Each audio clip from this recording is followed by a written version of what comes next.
Hey guys, welcome to CraterMania. I'm your host, the man they call Crater, and I'd like to welcome you all back to my 500 movies in 2025. And here we are, just one episode away from the end all be all of the 500 movies in 2025. So that's right. So after tonight's episode, the very last episode of the 500 movies in 2025 will be next Wednesday on New Year's Eve. So I hope you guys can join me for that. And I want to thank you guys for joining me for tonight's episode because this is a very special episode of the 500 movies in 2025. This is actually an episode I wanted to do earlier in the year. Um, but it actually, it was in September, my birthday month, so I was planning to do this, but just some things kind of got out of my own hands, and I wasn't able to get as many movies done within that month as I wanted to. So when I seen the little space opened up towards the end of the month of December, I didn't really have any movies planned for around these specific days. I was like, so maybe I can bring these movies back I want to do earlier in the year. I can do them now. So thankfully, that has happened because I did not want to do this project without covering these movies that I'm going to be talking about tonight. And these are movies number 487 through 495. And like I said, this is a very special episode because this is a John Carpenter Christmas. Yes, I know that Christmas was yesterday, but here at CraterMania, it's still the season of giving, and I want to give you guys a special episode that is based around my favorite movie director of all time, John Carpenter. And because John Carpenter is not just a filmmaker, he is a filmmaker whose signature style has just left this incredible mark on not just horror but sci-fi and action cinema, so many different genres. And as both a director and a composer, Carpenter has, crafted some of the most influential and enduring films, of the past 50 years. So I think it's really established himself as this cult icon and and just a personal favorite of mine. His work is defined by this minimalist yet effective filmmaking, this atmospheric tension, and just these unforgettable soundtracks. It's this kind of these synth driven soundtracks. Um, and Carpenter's films are instantly recognizable. He's efficient in storytelling. All his films are visually striking. They're either filled with like dread or excitement. Just depending on the genre, I guess. Um, his 1978 classic Halloween, redefined horror, and that's one of his films that I covered earlier this year here on the channel. So, I got 9 more of his movies I'm going to be talking about tonight. And then at the end of this episode, I'll do like a, excuse me, I'll do like a top 10 countdown. Excuse me, I can't even talk tonight. I just got done eating, guys, so I apologize. But I will do a top 10 countdown of my top 10 favorite movies from John Carpenter, and that'll be at the end of this episode. But like I said, you know, he just redefined horror, with the original Halloween. He introduced Michael Myers as this, original unstoppable slasher, and it pioneered this the use of like slow building suspense over that kind of gratuitous gore. um and just that film's economic direction, which was made on this very tight budget, it showcases his ability to create terror with these simple techniques, such as that iconic Steadicam point of view shots, and just that that haunting absence of this of a musical score during these key moments. um but perhaps, speaking of that, perhaps equally impressive, is John Carpenter's contribution to music, and especially film music. His scores are as legendary as his films, themselves. And um, just they're often composed on these synthesizers with this very eerie, like pulsing rhythms that that really heighten the tension in his films. The Halloween theme is, I think, one of the most recognizable movie themes that there is. It's simple, yeah, it's profoundly unsettling. Um, and it just perfectly complements, Michael Myers' very slow, methodical stalking that he does of Laurie and the other babysitters. Um, and Carpenter's music, it doesn't just accompany his films. It really, to me, it enhances them. It becomes kind of a character in itself. Even in recent years, he's released those non-film albums like The Lost Themes, and I really think that proves his ability to kind of craft these immersive soundscapes that's beyond cinema. Um, and just his compositions have influenced modern electronic and horror scores, and just inspiring all these musicians and filmmakers alike. And I think that's awesome. And I think another thing that's awesome is what makes Carpenter special is his independence. You know, during this era that was dominated by studios, he often he worked outside the system, writing and directing and scoring his films. Just a true multi um, um, what do you call that? Like a very a big multitasking artist.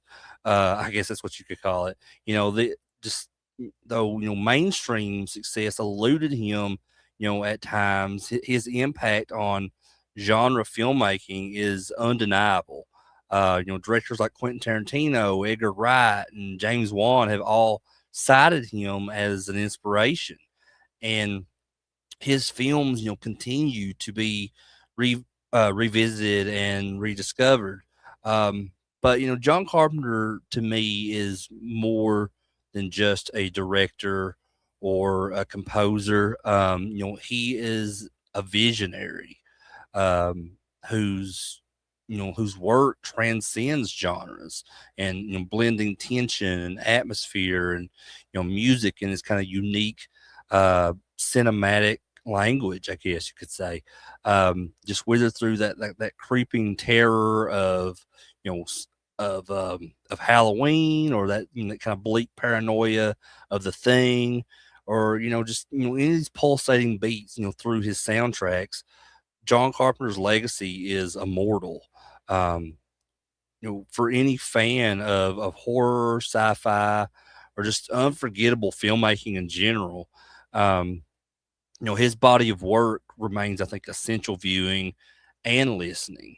Um, and we're going to talk about several of those films tonight here. So this might be a little bit of a longer episode than normal because we got 9 of his films we're going to be talking about tonight. So, and like I said, I've already covered Halloween early in the year. That'll be the 10th film that I have. So that'll be 10 films of his that I have covered this year. And I'll do a ranking, a top 10 countdown ranking of them at the end of this episode. So let's go ahead and start off with this first film. So, of all these masters of horror, like I said, few of them command that devotion and awe, like John Carpenter, and just for his fans, his name is synonymous with a very specific, atmosphere that's, that you cannot imitate.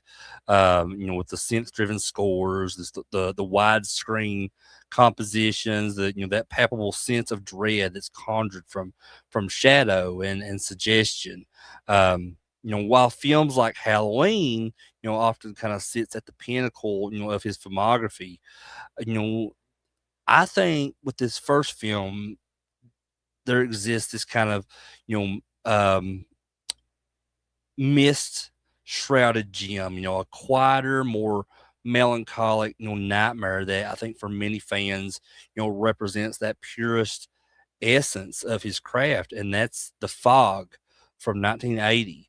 To call The Fog simply a ghost story, I think is to really undersell, it's very textured, atmospheric genius. Um, it's a masterclass, in slow burn horror, just this chilling, folk tale brought to life with this kind of, with this painterly eye and just composer's ear. And, following that monumental success of Halloween, John Carpenter and producer Deborah Hill were given this freedom, to kind of craft their next project. And they returned to the coastal California setting that they knew so well. And the result is a film that feels both expansive and intensely claustrophobic at times. A community wide haunting where the past doesn't just whisper, it screams through the mist with this kind of vengeful, watery fury. Um, so The Fog, like I said, it was directed and scored by John Carpenter, of course, and Deborah Hill co-wrote it with him.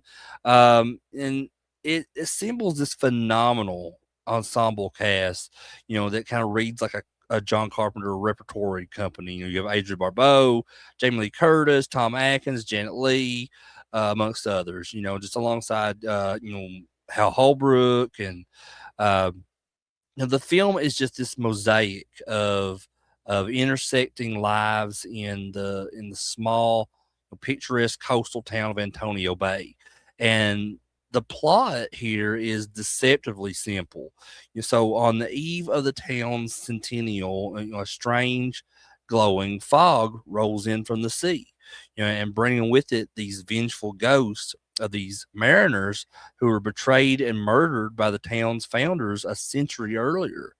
Um, and the film's brilliance lies not in complex plotting or or anything, but in its kind of methodical, relentless building of atmosphere. And from the opening scene where this old man, tells this ghost story to this these kids at a campfire around this campfire, Carpenter signals that we are entering the realm of folklore. And this is a campfire tale that is where the director uses every tool at his disposal to kind of make the audience feel the chill of that Pacific night air. Um, and the story unfolds with this very deliberate, and kind of ominous rhythm. You have radio DJ Stevie Wayne, played by Adrienne Barbeau here, and I think it's one of her career-defining performances. And she's one of my favorite actresses of all time. And and her character Stevie Wayne is broadcasting from her lighthouse perch, and I think that becomes, the town. She becomes the town's voice of reason, and that warning, and her sultry, calm voice, which is a stark contrast to the chaos that's unfolding below her. And so we follow this guy Nick Castle, played by Tom Atkins, and his hitchhiker, Elizabeth Soley, played by Jamie Lee Curtis, as they stumble upon this kind of first grisly evidence of the fog's murderous intent. Simultaneously, Father Malone, played by Hal Holbrook here, discovers this hidden journal that that unveils the town's original sin, and that's the deliberate wrecking of that ship, the Elizabeth Dane, which is led by Captain Blake. So the founders could steal his gold and establish Antonio Bay. Um, the film structure is less about these kind of individual scares and more about of a pervasive, encroaching doom, I guess. And so the fog itself, is like a character. It's a silent, growing, malevolent force that moves with just a terrifying purpose. Um, and the ghosts within are not these mere specters, but there's these physical brutal killers that, and their forms are glimpses only in kind of brief terrifying flashes within the mist. um And Carpenter's, economic use of special effects is a lesson just empowered through suggestion. Seeing this hook drag, across a door frame, or a wet, rotten hand emerge from the fog is infinitely more frightening than any kind of fully rendered CGI phantom could ever be, in my opinion.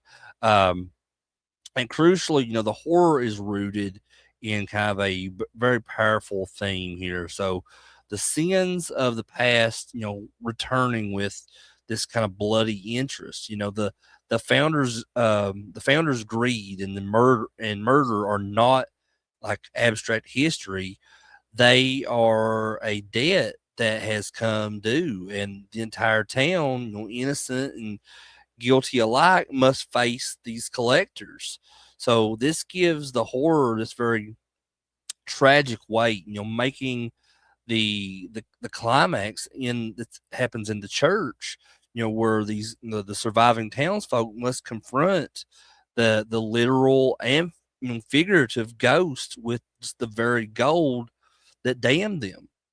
And I think that's a moment of like very profound tension and just thematic resolution, and in true John Carpenter fashion, the resolution is only temporary, and it's capped by one of the most perfectly chilling final shots in horror history. Um, and upon its release in February of 1980, the Fog received a very mixed critical reception. Some were underwhelmed, perhaps expecting the slasher thrills of Halloween, and finding instead this more mood driven, gore light ghost story. Yet time, I think, has been the ultimate critic here, and the Fog has not only endured, but it has flourished over the years, and cementing its status as a cornerstone, I think of cult horror, and really just a seminal work in Carpenter's universe of films. Um, its legacy is very multifaceted. First, it solidified that what they call the Carpenter style. His widescreen, like Panavision framings, just often kind of holding on um, empty streets or landscapes, and it builds an almost unbearable anticipation. The cinematography here by Dean Cundy is nothing short of iconic, as is in most of his cinematography in Carpenter's films, where he uses that anamorphic frame to create these deep focus compositions where danger could just lurk, around any corner. Um, and the use of light, the eerie glow of the fog, just the stark beams of like flashlights, cutting through the dark, just the that warm but kind of isolated light of Stevie's lighthouse. It's all kind of very textbook in like visual storytelling. And then there's the score. If Halloween's theme is a pulse pounding, attack on your senses, then the Fog's main theme is its melancholic, haunting cousin or whatever. The simple, like, repeating piano melody, layered with those kind of ominous synth drones, is just instantly recognizable, and it perfectly encapsulates the film's tone. It's eerie and sad and just utterly terrifying. It's a score that doesn't just accompany the images, but it is the fog. It's sonically representing the slow, inevitable, encroachment of fate upon these townspeople. Um, and just the film also stands, I think, as a high watermark for ensemble acting in horror. Adrian Barbeau's voice, is just a masterstroke of audio suspense. Making her this kind of almost like disembodied hero for the modern age. And Hal Holbrook, kind of brings this very Shakespearean vibe to his role as this kind of guilt ridden priest, and just the chemistry between Tom Atkins and Jamie Lee Curtis. I think it really provides that the film is relatable human core there. Um, the fog's influence is visible in just the decades of horror that would follow it. It paved the way for a more, atmospheric, community based horror where the location itself is cursed, and you can see its DNA in films like The Mist and 30 Days of Night and just countless tales of these towns that are besieged by supernatural forces, born from a dark secret. And it proved that horror could be, blockbuster size in scope, yet remain personal, and just it's character driven, intelligent, and for a huge John Carpenter fan, The Fog is not just a movie, it's an experience. It's the feeling of this cold breeze on a damp night. It's the sound of a haunting melody, that stays with you long after the film is over. It's that perfect, confluence of everything that makes John Carpenter, this master of horror. The impeccable visuals, the unforgettable score, the sharp writing, and just the masterful, control of mood and tension. And while it may lack the raw revolutionary, impact of Halloween or another film like Carpenter would put out, the Fog possesses a unique and just powerful magic to it. It's Carpenter's one of Carpenter's most poetic horror films, where it's a ghost story that's told with the confidence of this filmmaker, completely in command of his tools. It's a slow, creeping dread that gets under your skin and it lingers. And I think that's a testament just to the power of atmosphere, over atrocity and suggestion, over spectacle. Um, it is, in my opinion, a flawless and timeless horror classic. But I feel that way about several of Carpenter's films, and you'll learn to find that out as we go on through this episode. Um, but like I said, it's a timeless horror classic for sure. It's a perfect stormy night watch, and just a movie that you can watch on a stormy night, and it's just I think it's a towering achievement, from one of cinema's greatest filmmakers. So if you've never seen The Fog, um, John Carpenter's The Fog, I highly suggest it. Don't really suggest the remake. You can kind of avoid that like the plague. The Fog remake that they did is one of the worst remakes I've ever seen. But I don't know, you could watch it and just kind of form your own opinion on it. but like I said, I would recommend it. But moving on to the next movie. So in the next year of 1981, John Carpenter would release Escape from New York, starring Kurt Russell. And it's impossible for me not to talk about Escape from New York when talking about John Carpenter's greatest films. Because it's not just a standout, in his body of work, but it is one of the most influential and just emotionally resonant sci-fi action films, of the whole post-apocalyptic universe of films. More than, it's been more than 4 decades since its release, and Escape from New York, it remains this very gritty, dystopian film that just reflects the anxieties of that era, while simultaneously laying the blueprint for countless stories to come. So from its iconic anti-hero to its bleak vision of like urban decay, Carpenter's film is nothing short, of a masterpiece when it comes to speculative cinema. Um, and like I said, this movie was released 1 year after The Fog was released in 1981. And again, it was co-written, directed, and co-scored by the legendary John Carpenter. And it marked a pivotal point, in his career. After that breakout success of Halloween, and then, after that you had The Fog. Like I said, it stars Kurt Russell, and I think in one of his most defining roles.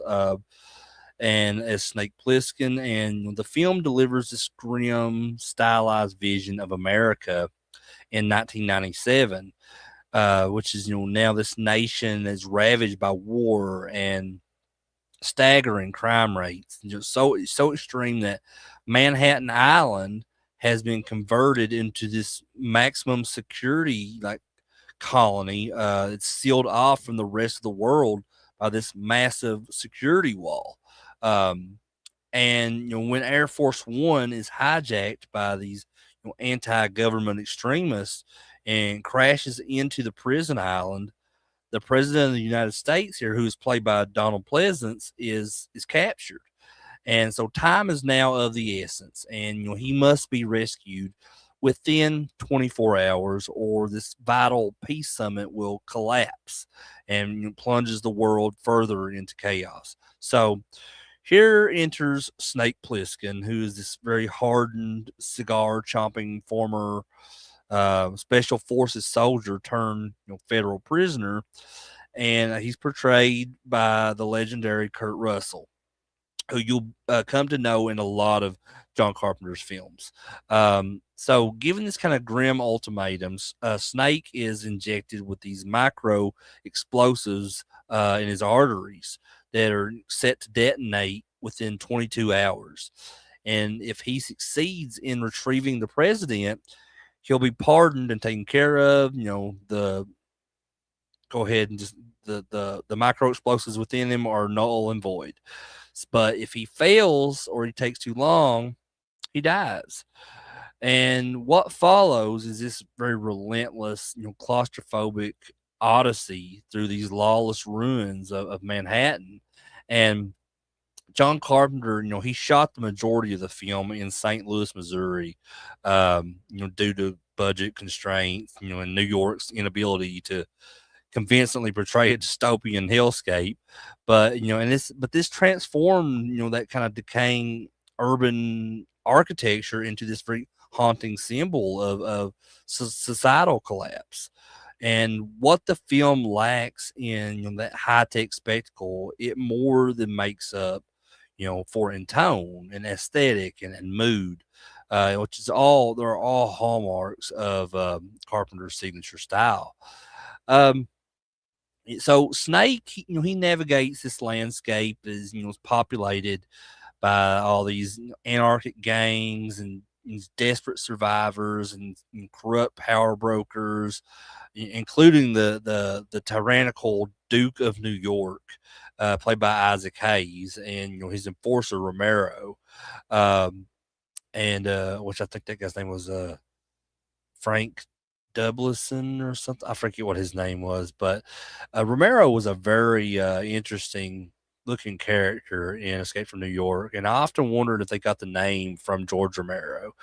Um, but anyway, and then you have this crafty engineer named Brain, played by Harry Dean Stanton, and then he along the way he teams up with Cabby, played by Ernest Borgnine, um, who is this very whimsical kind of holdout from a better world who still drives this taxi and he's clinging on to hope. And then you have Brain's girlfriend Maggie, who's played by Adrienne Barbeau, um, and her loyalties are kind of tested in that crucible of survival throughout the film.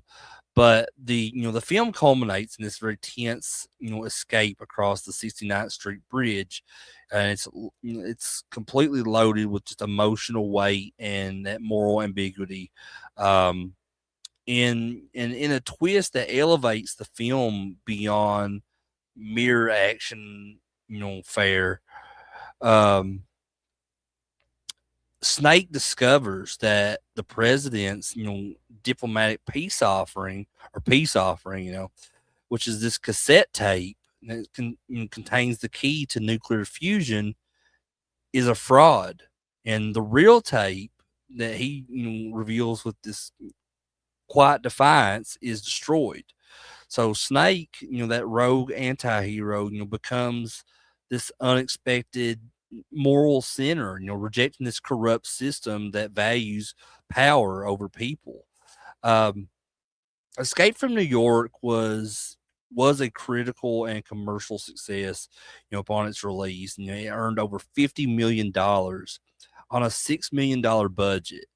And it secured 4 Saturn Award nominations, including Best Science Fiction Film and Best Direction. But its true legacy really transcends those box office numbers or awards. It became this cultural touchstone for genre films. Just the film's bleak prognosis, of a United States that's so broken that it uses one of its most iconic cities as this dumping ground for criminals. And I think that really resonated deeply, in the kind of the post Watergate, pre Reagan era. Um, Carpenter conceived the story in the mid 1970s as this kind of satirical response to the erosion of public trust in the government at that time. Just the idea of Manhattan as a prison is more than just a plot point. It's a metaphor for societal decay and authoritarian overreach, and just that dehumanization of the marginalized. Um, and critically, the film helped redefine the action genre. Rejecting that kind of glossy, heroic escapism of Hollywood blockbusters. Escape from New York, offered something darker and more grounded. Snake Plissken wasn't this clean cut hero. He was this cynical, morally ambiguous, figure who operated in the shadows. His eye patch, his leather jacket, just his, the scowl that's always across his face just became instantly iconic, and it influenced generations of anti-heroes in film and television and video games. Um, and we'll get to that in just a little bit. But moreover, the film score, which was composed by Carpenter and Alan Howarth, it really added to the atmospheric brilliance. Just the minimalist, synth themes are instantly recognizable. Blending menace with melancholy, and the main theme, in particular, evokes that both urgency and isolation, and it really mirrors Snake's kind of solitary journey.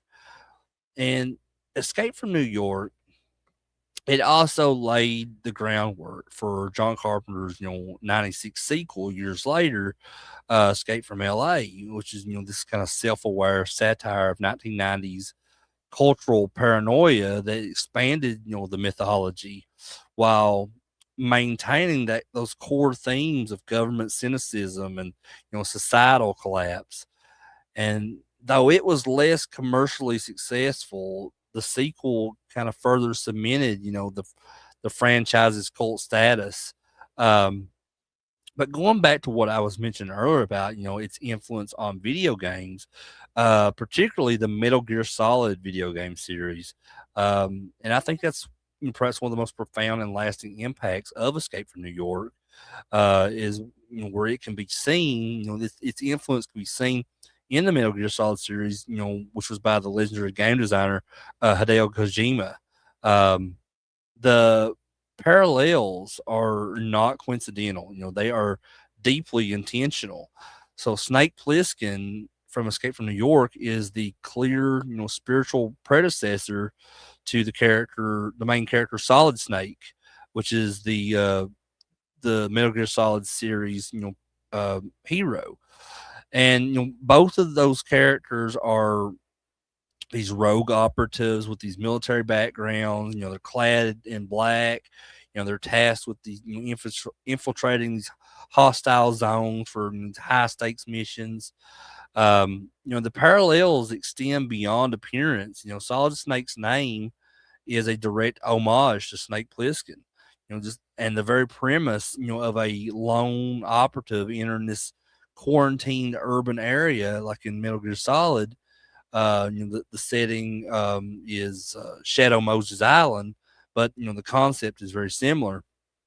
And he's there to rescue this high value target, and that completely echoes Escape from New York's story. Um, and Kojima has openly cited, John Carpenter's work as a major influence. Just the tone of Metal Gear Solid is its blend of political satire and, just dread and genre subversion. It it feels directly descended, from Carpenter's vision almost. Even the visual language, the tight corridors and the dim lighting and just the surveillance heavy environments, it really mirrors that kind of confined, and oppressive feel of Manhattan in Escape from New York. Um, and furthermore, the themes of government, deception and the weaponization of information is central to the plot twist involving the fake fusion tape, um, are just kind of reoccurring things as well in the Metal Gear Solid series. Um, the idea that the state manipulates truth for control and that the hero must navigate these layers of deception is quintessential Carpenter, and it's also quintessential Kojima. Um, in many ways, Escape from New York helped pioneer the kind of narrative complexity and just philosophical, depth that's now common in video games. It proved that action stories could be, intellectually provocative and morally gray and just emotionally resonant, all while kind of delivering these, pulse pounding set pieces. Um, so, Escape from New York is more than just a film, I think. It's like a cultural artifact, a warning and a work of art. John Carpenter, in collaboration with Kurt Russell and just this brilliant ensemble cast here, really crafted this vision, of the future that feels both, fantastical and just terrifyingly plausible. Um, its depiction of a society that sacrifices humanity for security, I think, is as relevant today as it was in 1981. Snake Plissken walks away from the authorities not as a hero, but as this man who sees through the illusion of order and power, and in refusing to hand over the tape and destroying the false hope that it represents. He makes this quiet but radical choice that he chooses truth, over propaganda, and agency over obedience. And as a lifelong fan of John Carpenter's work, I return to Escape from New York not just for its thrills, but for its soul. It's a film, unafraid to question authority, to celebrate the outsider, and um, just to expose that rot, within institutions. Um, its legacy lives on, I think, in every dystopian story, that has followed, that this dares to kind of imagine this broken world. And in every hero who walks away from the system, refusing to play its game. So, for lovers of science fiction, action cinema, or just masterful storytelling, Escape from New York, I think, remains essential viewing. It's not just a cult classic, it's a prophecy. And Snake Plissken, I mean, he's not just a character, he's a legend. So if you've never seen Escape from New York, or if you haven't seen it in a while, I implore you to watch it again as soon as possible, because this was the first time I'd watched it in a long time.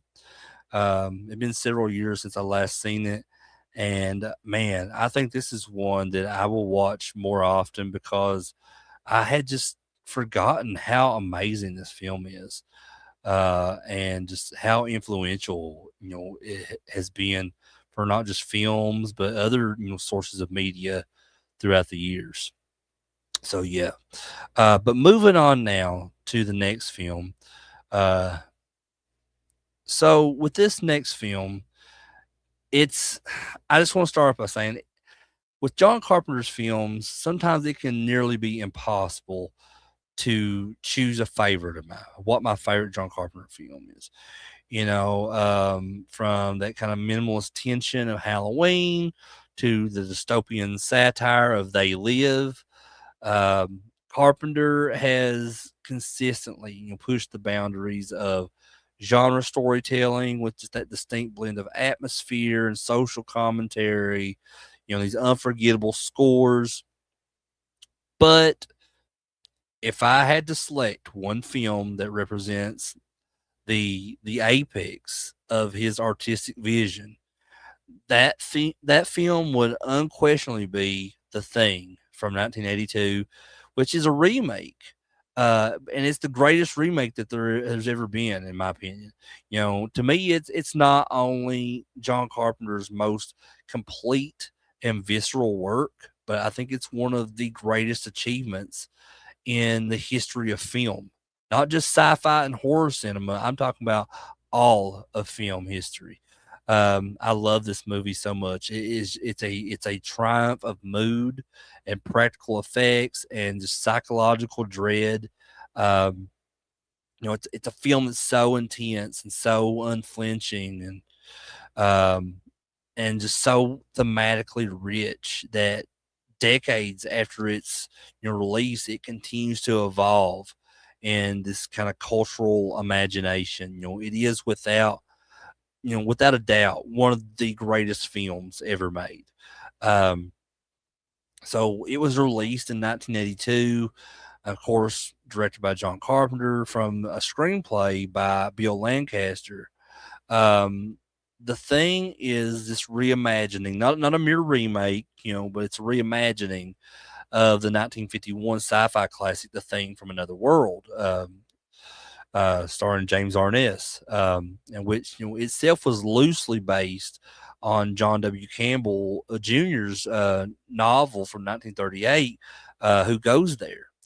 And Carpenter's vision and his version, I guess you should say, um, returns to that spirit, of Campbell's original story, embracing its core themes of paranoia and identity and just that existential horror. So it's set in this desolate, expanse of Antarctica, and the film follows this group of these scientists and support staff that's stationed at U.S. Outpost 31.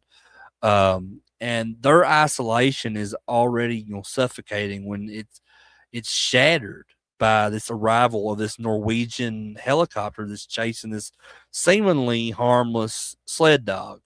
Little Siberian Husky, I think is what the breed of dog is. But so the helicopter explodes, the Norwegians die, and the dog is taken in to the outpost, only to reveal itself as something monstrous. And this creature, which is an ancient extraterrestrial life form, and it possesses the ability to perfectly assimilate and imitate any organism that it consumes. So no one is safe. No one can be trusted. Paranoia starts to spread like frostbite here.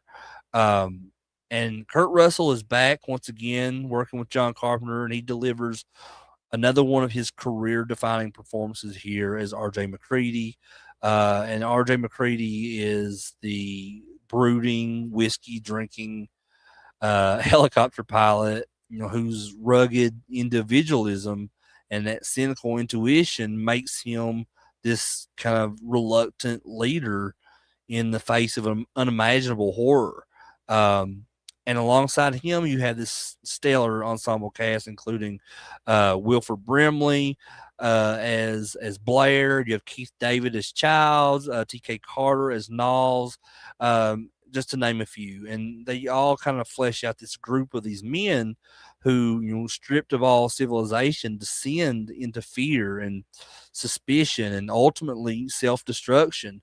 Um, What makes The Thing so powerful isn't just its monster, but it's the atmosphere of isolation. The Antarctic setting, realize, through these breathtaking, location shooting in Juneau, Alaska, and British Columbia, and it's coupled with this kind of these refrigerated studio sets in Los Angeles. It creates this world that feels both immense and claustrophobic. There's nowhere to run. There's the just the endless white and the howling wind, these cramped quarters. Every frame radiates that kind of cold um, atmosphere, which is both literal and emotional. And Carpenter's direction is masterful in its restraint. He lets tension build with these long silences and these lingering stares from the characters at one another, and just very haunting synthesizer score that feels like the heartbeat of the ice itself. Um, the camera moves with purpose, never needlessly flashy, but always focused, on these characters kind of deteriorating mental states. There are no jump scares, or at least not cheap kind of jump scares. The horror comes from just the dread of the unknown, from that sickening realization that the man sitting across from you, could already be dead, replaced by this thing wearing his skin. Um, and so let's talk about the effects here. So the miracle of practical effects here, done by Rob Bottin, just it makes this film a masterpiece. You know, it's the centerpiece of The Thing's legacy, and just with these groundbreaking practical effects, that which was, I said, was the work of, at the time, 27-year-old genius Rob Bottin. And with this budget of $1.5 million, which is nearly 10% of the film's total, Bottin and his team created some of the most iconic, grotesque, and just technically astonishing creature effects in film history. From the chest mouth of the Norris thing to the spider head uh, of the thing. Every transformation is just a symphony of latex and rubber and food coloring and gelatin and all the hydraulic mechanics. Just everything that's involved. These aren't digital illusions; they're real pulsating, oozing horrors that defy logic and anatomy. So when the Palmer thing reveals itself, it's not just shocking; it's memorable. Every all of these effects in this film are memorable to me. It gets under your skin because it feels like it could. And Bottin's vision was so ambitious that it pushed the limits of what was possible in 1982. Carpenter has admitted that the effects were so realistic and so repulsive that they contributed to the film's initial critical panning. Um, Audiences in 1982 were still reeling from the hopeful family friendly ET the Extraterrestrial, which was released the same year. So they weren't ready for a film this nihilistic, this unrelenting. The Thing offered no hero's journey, no redemption, no clear victory, just survival, maybe, and even that is uncertain. But time has been kind to The Thing. In fact, it's been a revelation. So upon its release, The Thing was a commercial and critical failure, unfortunately. Critics found it too bleak, too violent, too cold. It grossed only $19.6 million, against a $15 million budget. And it was overshadowed by, just the Spielbergian optimism of ET, and just the summer's kind of wave of these high concept sci-fi films that were coming out. But many cited that the film's unrelenting tone and graphic imagery as reasons for its failure. Um, and it was simply too much for audiences in 1982. Um, but like the thing itself, the film has laid dormant, only to reemerge stronger and stronger over the years.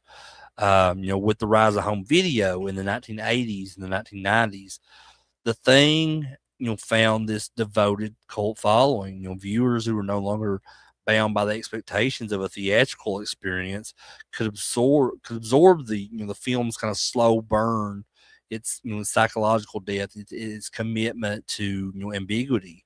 It became this midnight movie staple, a benchmark for horror excellence.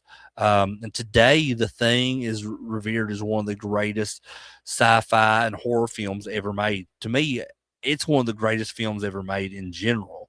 Um, it's a touchstone for filmmakers, cited as an influence by Del Toro and James Cameron, Edgar Wright, and just to name a few. Its themes of paranoia and identity have resonated across genres, from Aliens to The Last of Us to Dead Space.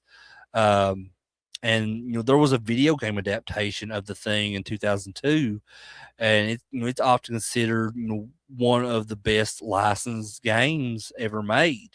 Um, it, and it expanded that story, with fidelity to Carpenter's vision. And then in 2011, there was a prequel film made of The Thing. While it was unnecessary to many fans, I think it still proved that enduring appeal, of the film from 1982. Um, but more than that, The Thing has become this cultural reference point. The blood test scene is referenced in everything from South Park to Community, the show Community. Um, there's board games, comic sequels, haunted house attractions, so many things that have really kept the legend of The Thing alive. It's not just a film; it's a phenomenon. Um, and as I said earlier, I think it's the best horror remake ever made. And while some might argue, I firmly believe that. I firmly believe that The Thing, John Carpenter's The Thing, is the greatest remake of all time. Unlike most remakes that kind of dilute or misunderstand their source material, Carpenter's film expands on it. It honors the structure and the tension of the 1951 version, while fully embracing that terrifying potential of Campbell's original novel. Where the 1951 film presented The Thing as this kind of humanoid invader, Carpenter reveals it as a shape shifting, cellular level mimic, just a true alien in every sense. Um, the shift from external threat to internal contagion transforms the story, from a monster on the loose thriller into this kind of profound, meditation on trust and identity and just, the fragility of human connection. The Thing isn't just killing them, it's becoming them. It turns their greatest strength, their community, into their kind of greatest vulnerability.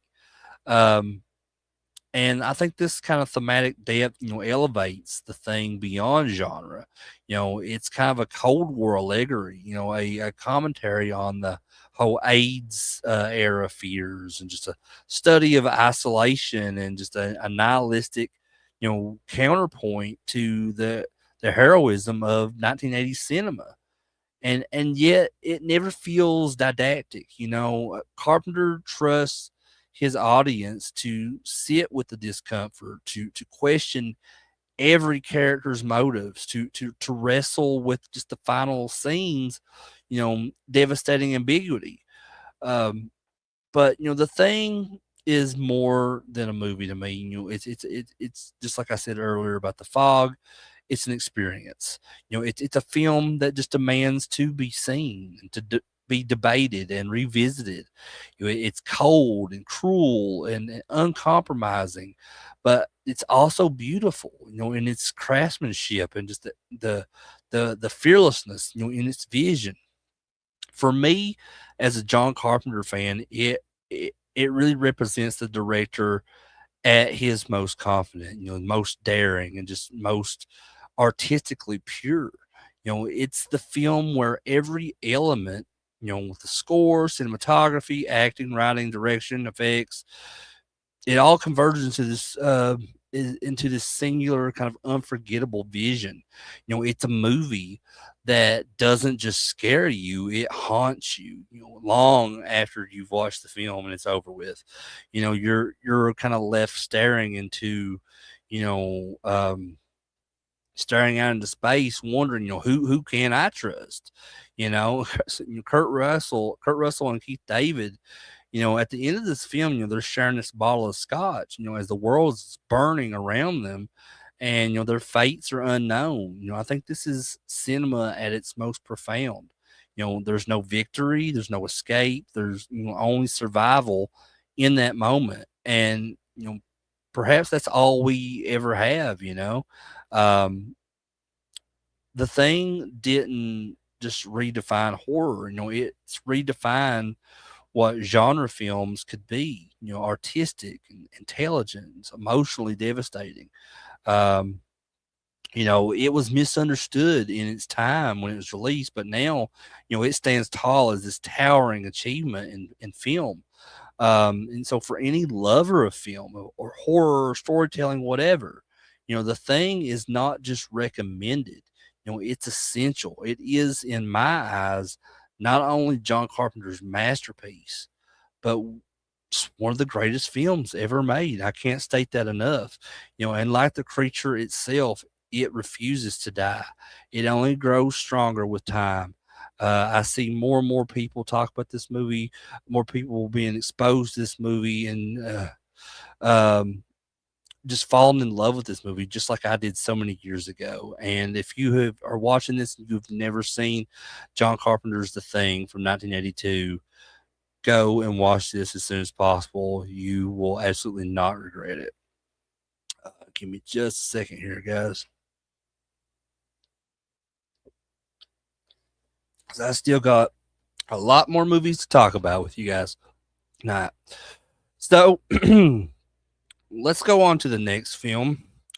And, John Carpenter is just, you know, I can't say it enough. He's a legend of horror cinema.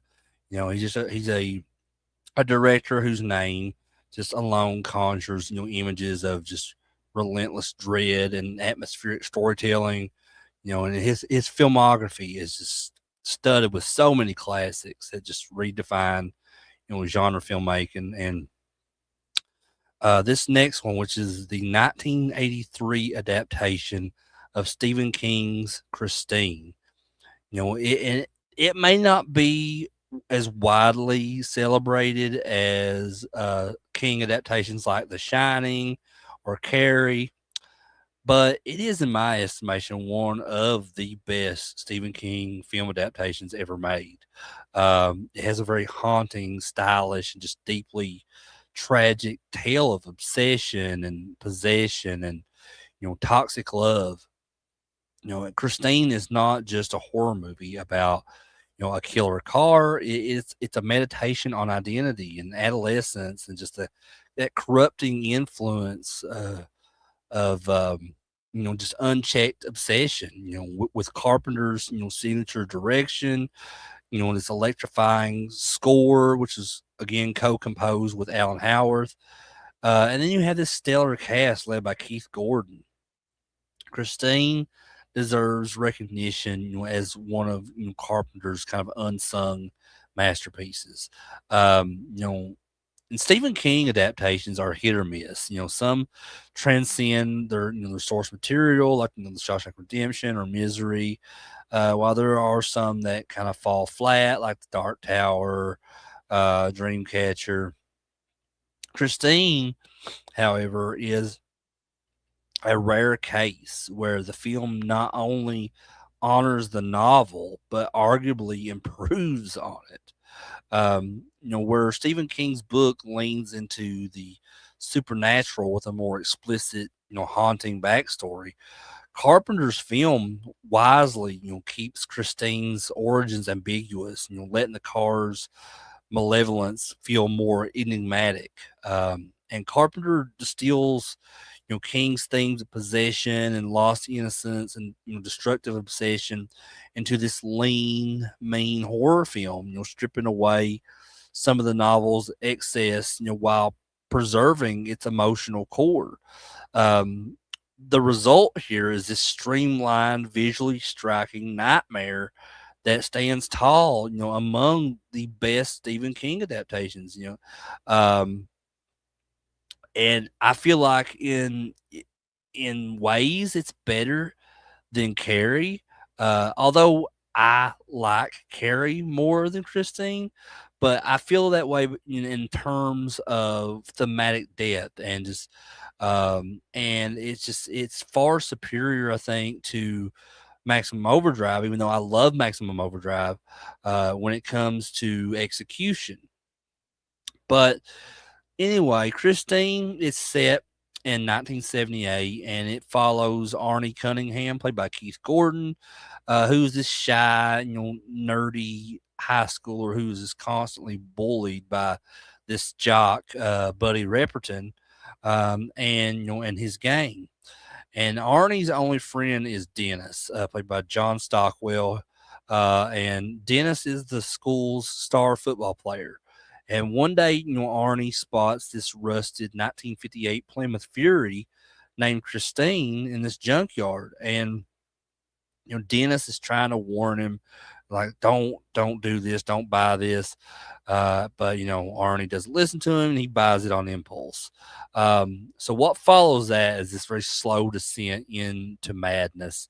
As Arnie restores Christine, only for the car to it begins exhibiting these kind of this supernatural behavior about it. It repairs itself, and it's playing these 1950s rock and roll songs on its radio, and eventually killing anyone who threatens Arnie or disrespects Christine herself.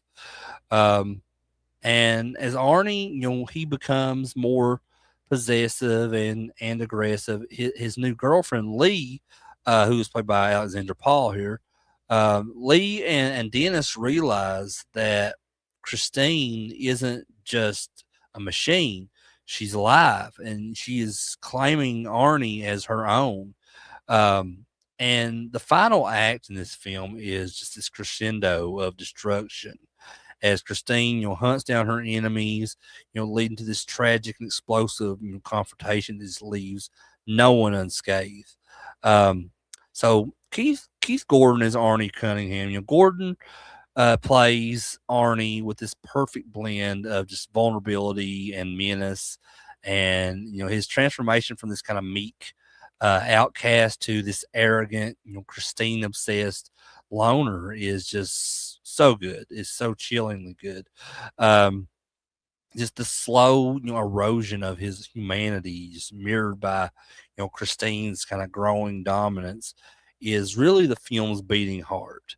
And then you have John Stockwell as Dennis, who is the loyal best friend, who just watches helplessly as Arnie is consumed, and he um, John Stockwell, he really brings empathy to that role. That could have been generic, and his injury, which is this career-ending football accident, it really adds weight to his desperation to save Arnie. Um, and then Alexandra Paul, who plays Lee. Lee is more than just the girlfriend type. She's perceptive, and when she fights for Arnie's soul until the very end. Her near death experience in Christine, in which the car tries to basically poison her, from the inside of the car, I think is one of the film's most unnerving moments. Um, and then you have Harry Dean Stanton, um, back again like he was in Escape from New York, and he plays Detective Junkins here, and Harry Dean Stanton brings that kind of that vibe to the table as this skeptical cop, who slowly is piecing together the truth behind everything that's happening, all the carnage that Christine is creating. Um, and then you have Christine herself. The car is the film's true villain, this malevolent force, rendered with just eerie practicality through, um, just through Carpenter's direction and Robotine's special effects. Um, Carpenter's direction is at its most economical here. Every frame, every camera movement serves the story. He shoots Christine with just a mix of like reverence and terror, using slow tracking shots to emphasize her inhuman will. Um, the infamous scene where Christine regenerates after being vandalized by Buddy Ripperton and his gang, with her dents popping out and her shattered, glass reassembling. It's pure Carpenter, just blending, practical effects with this kind of nightmarish logic. Um, and the cinematography here by Donald Morgan is soaked in just neon blues and deep reds, and just giving Christine this almost vampiric glow. Um, Carpenter's synth heavy score, again collaborating with Alan Howarth once again, is minimalist yet haunting with tracks like Christine Attacks and Obsessed with the Car, just perfectly amplifying the tension. Um, but while Christine wasn't a runaway box office hit, it was overshadowed by The Thing's commercial failure the previous year. Its cult status has only grown over time. Retrospectively, critics now regard it as one of Carpenter's most underrated works. A film that blends horror and tragedy and dark humor with just masterful precision. Um, its influence on horror is amazing here. So with especially with the killer car subgenre, while the car in 1977 arrived first, Christine really perfected, the idea of an automobile, as this malevolent entity. Its DNA can be seen in later films like Maximum Overdrive, and Death Proof. Um, and when it comes to the practical effects, the self repairing Christine sequences, those remain unmatched, I think, in practical horror effects. It's really influenced filmmakers like Del Toro, and then you have the themes of just toxic love. Christine is at its core this twisted love story. One where the object of affection corrupts rather than nurtures. And this theme has reverberated in later King adaptations like Misery from 1990. Um, which was filmed by Rob Reiner, who just passed away here recently. So, um, and eventually here sometime on the channel, I do want to do like a whole Rob Reiner retrospective in tribute to him, because he was such an amazing filmmaker, just like Carpenter. Um, but Christine really has this cultural staying power about it. The merchandising and the collectability. There's diehard fans who still hunt for original Plymouth Fury models, and these Christine replicas appear at all these horror conventions. Um, and it was once dismissed, as just a killer car movie, but Christine is now frequently listed among Carpenter's best. Praised for just its psychological depth and its technical brilliance, and Christine may not be as instantly iconic as Halloween or as viscerally terrifying as The Thing, but it's a masterpiece in its own right. It's a tragic, operatic horror story about the cost of obsession. And Carpenter takes, Stephen King's novel and elevates it with, his signature style, just crafting this film that is as emotionally devastating, as it is thrilling. And Keith Gordon's performance as Arnie Cunningham is, and just the mesmerizing cinematography and just the score, and Christine herself, which is this villain is unforgettable as Michael Myers, or The Thing. All of these things about this really makes this one of the most rewatchable horror films of the 1980s. If you're a Carpenter fan who hasn't revisited Christine in a while, or you're just a horror buff who's overlooked it somehow, I urge you to watch this movie. Like I said, if you've seen it before, watch it again, because beneath all the chrome and the blood, there's this beating, broken heart, of Christine, and just it's a reminder that the real horror isn't the car, but it's just what it makes you become.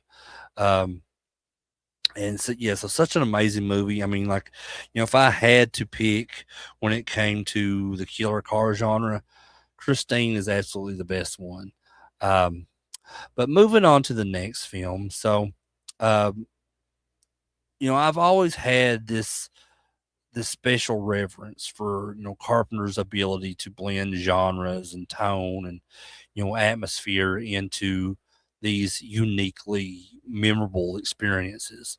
Um, Yet, among his wide ranging filmography, there's one title that really stands out, not for its initial reception, but just for its enduring magic and outrageous charm and just that unapologetic audacity.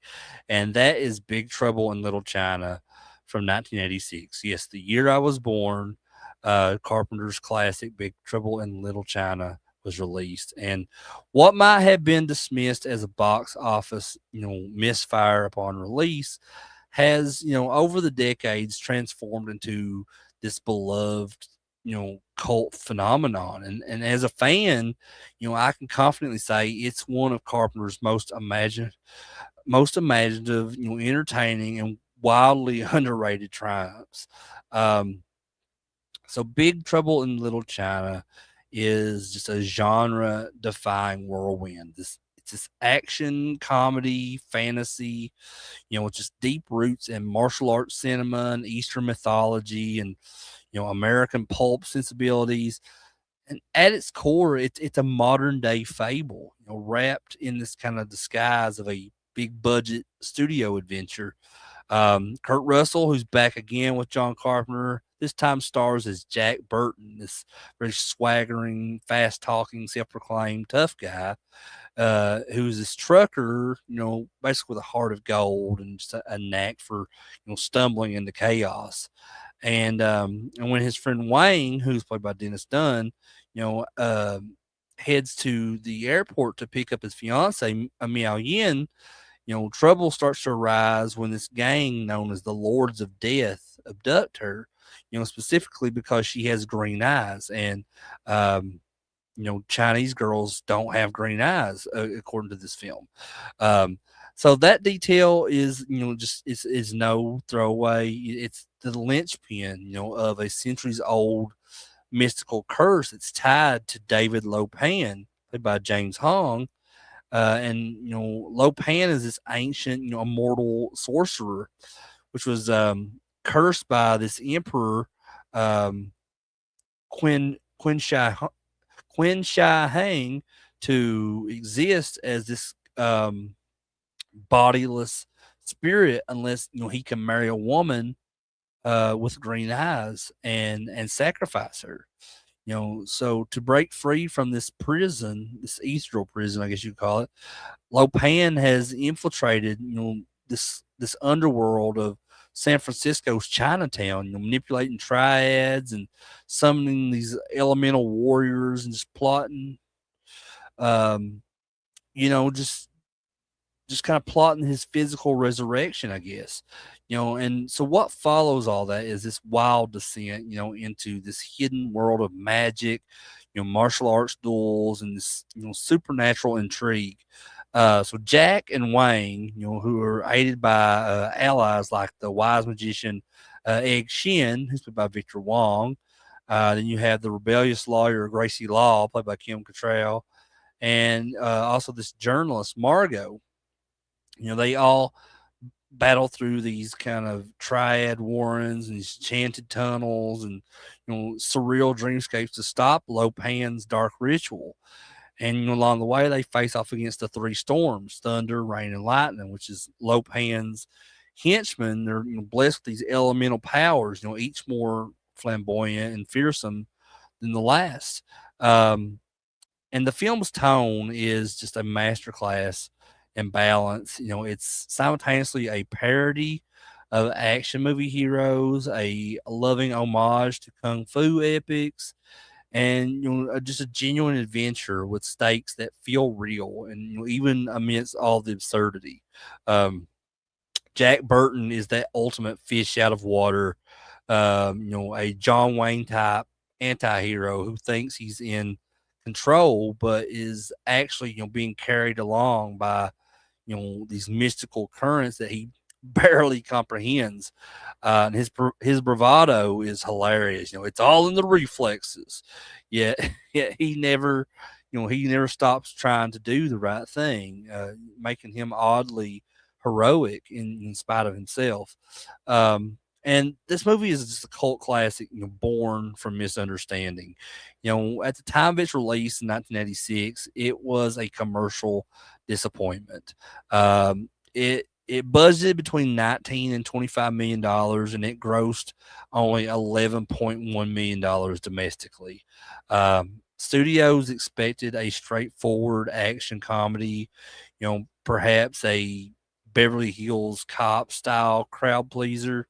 Instead, they got something far more ambitious, which is this genre mashup that just defied categorization. Audiences weren't quite ready for a martial arts film filtered through Carpenter's eerie synth-laced aesthetic and Kurt Russell's like everyman charisma. Even worse, it was rushed into production to beat Eddie Murphy's The Golden Child to theaters, which is a decision that backfired and positioned both films as rivals when they were, in truth, these very different beasts, these very different films. And critics at the time were mixed. Some found its tone too goofy, its effects too dated, its plot too convoluted. But with time, as always, perception has shifted. On home video and later DVD, audiences discovered, the film's hidden depths. What once seemed like a chaotic mess, started to look like a carefully crafted symphony of irreverence, and mythology and just pure cinematic fun. And that's where the legacy begins for this. Big Trouble in Little China didn't just survive its initial failure.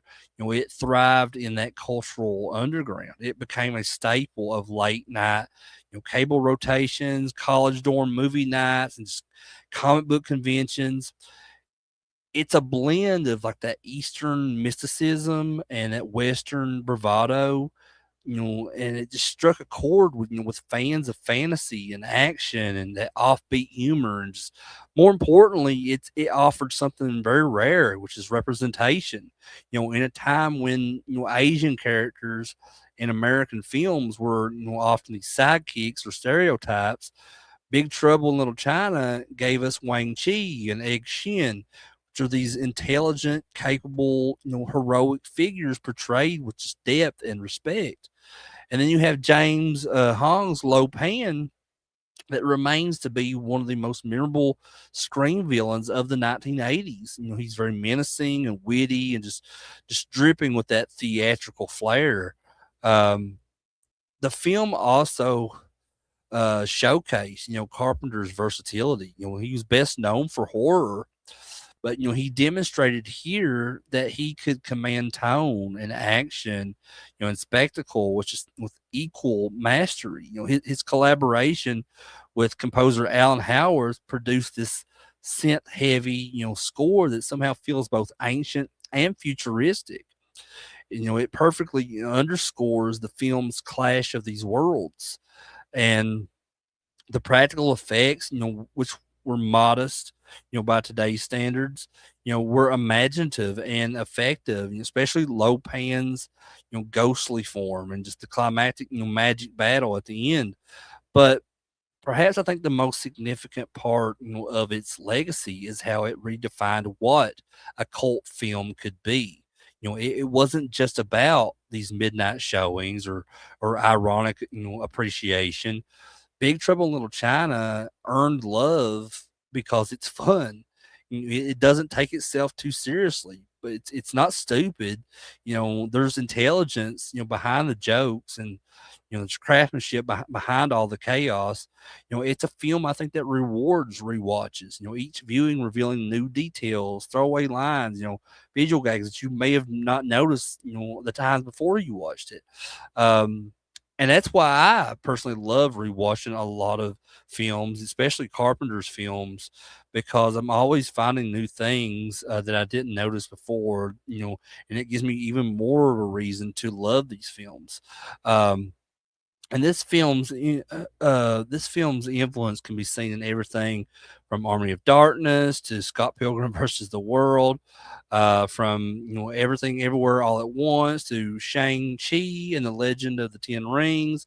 It paved the way for genre blending, culturally hybrid storytelling, in mainstream cinema. Even its sense of humor, the dry, sarcastic, self-aware type humor, really foreshadowed the tone of many modern action comedies. But as a John Carpenter fan, I see Big Trouble in Little China, not as a misstep, but as a bold act of, creative freedom.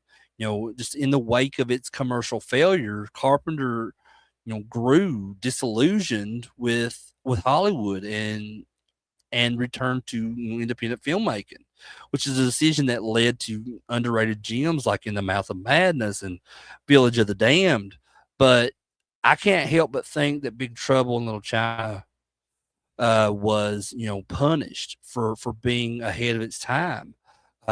Today, it's impossible to ignore its brilliance. It's a film that understands that power, of myth and that joy of genre and the importance of heart. It's packed with these unforgettable characters, and Jack Burton's just lovable arrogance, and Wang's just quiet courage and Egg Shen's mystical wisdom. Lopan's theatrical villainy. It's visually inventive and narratively bold and just endlessly rewatchable. Um, More than that, it's joyous. It's in an era of these increasingly self-serious, blockbusters. Big Trouble in Little China, reminds us that movies can be exhilarating, ridiculous, and profound all at once. It's a celebration of friendship and bravery and just the absurdity of fate. And in its final moments, when the truck, roars off into the San Francisco night, and you see that monstrous wild man creature, you know, uh, coming out from the back of Jack's truck, it signals that the adventure, isn't over with. So we kind of smile, not because we're scared, but because we're ready to go back in. But to call Big Trouble in Little China, a cult classic feels almost insufficient. It's a cinematic treasure, is what it is. Um, just a wild neon lit ride through magic and mayhem and mortality. It's driven by this man, in a big rig who thinks he's in control. And in the end, that's exactly why I love this movie. I think that's why a lot of people love this movie. Um, but moving on to the next film, which is Prince of Darkness from 1987. And, just as a lifelong fan of John Carpenter's, singular brand of atmospheric, synth scored and dread soaked horror, you know, few of his films occupy that same eerie, lingering space in my mind as Prince of Darkness from 1987. It was more than just a sequel in spirit to the thing, because this is the second film in Carpenter's Apocalypse trilogy, with the thing being the beginning of that. Um, the Prince of Darkness is this philosophical, scientifically infused descent into metaphysical terror. And it's a cornerstone of Carpenter's Apocalypse trilogy that just dares to ask, what if evil isn't just supernatural, but mathematical and cosmic and fundamentally different to our understanding of reality? And as both a deeply unsettling horror film and a cerebral meditation on faith and science and just the limits of human comprehension, Prince of Darkness stands, I think, as one of Carpenter's most audacious and underappreciated masterpieces. Um, Prince of Darkness is, like I said, the second chapter in Carpenter's self-described Apocalypse trilogy. Um, and it bridges that kind of extraterrestrial dread of the thing and that Lovecraftian madness of In the Mouth of Madness, which we'll later talk about. And this was Prince of Darkness was released in 1987. The film stars Donald Pleasance as Father Thomas, who is this priest who discovers this ancient glowing green cylinder sealed beneath this Los Angeles monastery, and it was left behind by the secretive Brotherhood of Sleep, which is a clandestine Catholic sect that has guarded the relic for centuries. And when the last surviving brother dies, uttering that cryptic phrase, the sleeper awakens, the priest enlists Professor Howard Byrek, who again played by Victor Wong here, and he's this quantum physicist, and he's hired to assemble this team of these students and these scientists to study this object that they found. And what begins as this kind of scientific investigation, it rapidly spirals into this nightmarish confrontation with just the unimaginable. The green liquid inside the cylinder, it's this sentient, it's ancient, over 7 million years old, and it's actively evolving. Um, and so the team, deciphers all these ancient texts, reveal that the cylinder contains not merely the devil, but Satan himself, the banished offspring of a malevolent, anti-god imprisoned in an antimatter dimension. Um, so the text suggests that Christ was an interdimensional being sent to warn humanity, uh, but was executed for blasphemy. And the horrors escalate, as the liquid begins to possess members of the team, transforming them into these undead agents of Satan. Um, the surrounding area is besieged by this growing horde of homeless people, which is led by Alice Cooper of all people. Well, not actually Alice Cooper, but just this character, this homeless character played by Alice Cooper. And they're all physically drawn and controlled by this entity. And as reality, begins to fray, which is marked by these recurring dreams of this dark figure emerging from the church, the survivors realize that they're not just fighting a demon, but this force that transcends time and matter. Um, so blending quantum physics, theology, and psychic phenomena, Prince of Darkness is unlike any other horror film of its era. It's a film where equations on chalkboards are as terrifying as the blood-soaked, corridors of the monastery, and where the true horror isn't just death, but the idea that evil is an objective scientific fact, as real as real and measurable as gravity. Um, but upon its release, Prince of Darkness, it received mixed reviews. Critics at the time were divided. Some praised its bold ideas and the atmospheric tension, while others dismissed its kind of heady concepts as pretentious or confusing. But time has been incredibly kind to Carpenter's vision. Today the film is um, it's rightly recognized, as a cult classic and just a profound, work of cosmic horror that just influenced generations of filmmakers and storytellers. Um, One of the film's most significant contributions, is its fusion of science and religion as these twin frameworks for understanding the unknowable. And rather than treating science and faith as these opposing forces, Carpenter presents them as parallel, equally inadequate attempts to comprehend a reality far beyond human grasp. Um, and the characters use quantum mechanics and antimatter to explain the divine and infernal, while the priest clings to faith in the face of this empirical evidence. This synthesis was radical in the 1980s and remains striking today.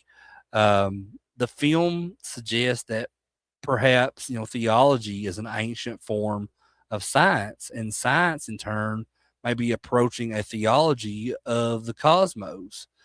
And moreover, Prince of Darkness profoundly influenced the trajectory of cosmic horror, in cinema.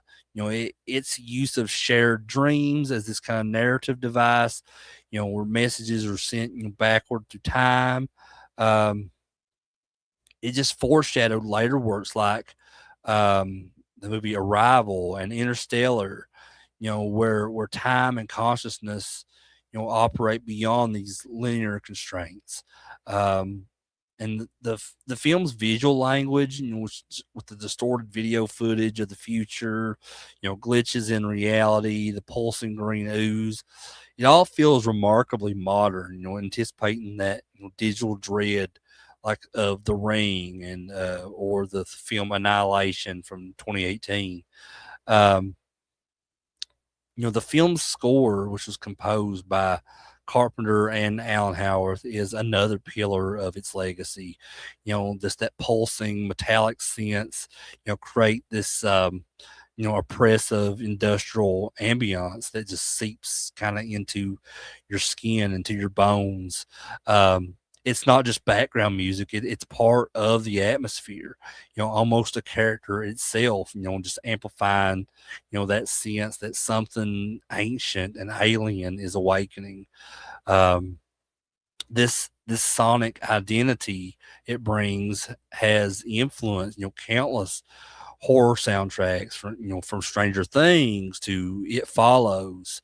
Um, and Carpenter also, uses the setting, which is this decaying monastery, filled with these flickering lights and leaky ceilings and these claustrophobic corridors, just to a masterful effect.